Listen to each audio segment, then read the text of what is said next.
Hey guys, welcome back to Science Meets Psychology. And today we're going to be talking about depression. What is it? Do you think you might have it? What is the science behind it? What is depression? How do you recognize it?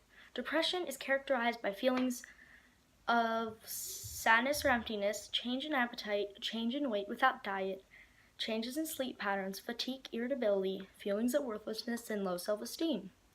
Physical pain such as headaches or nausea, trouble concentrating or making decisions, worry and anxiety, blaming either yourself or others, and thoughts of suicide or death. I cannot diagnose you, but there may be a chance you have depression if you are experiencing these symptoms for at least 2 weeks. What factors make you prone to depression? One of the most common reasons it happens is biochemistry. This means depression can be caused by abnormality in levels of neurotransmitters such as serotonin and dopamine. Your personality can also affect how likely you are to become depressed. If you have low self-esteem, chances are you're more likely to develop depression. If you are a generally pessimistic person, you are typically more prone to depression. Depression is commonly accompanied by anxiety disorders. If you are stressed a lot or have anxiety, you may be at greater risk of depression. Another cause of depression is loss of a loved one. Grief usually leads to depression. When you're depressed, your brain is different than normal. Studies show that people with depression have smaller hippocampuses than those without.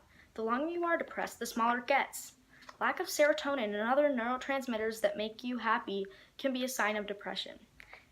Antidepressants work by changing the chemicals in your brain.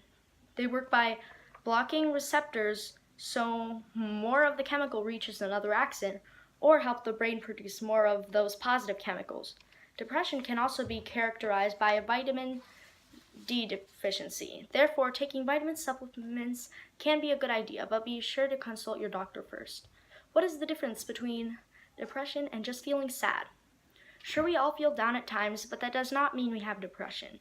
10% of U.S. adults experienced or will experience depression at least once in their lifetime. Depression usually lasts from 2 weeks to 8 months, although it can last up to a year.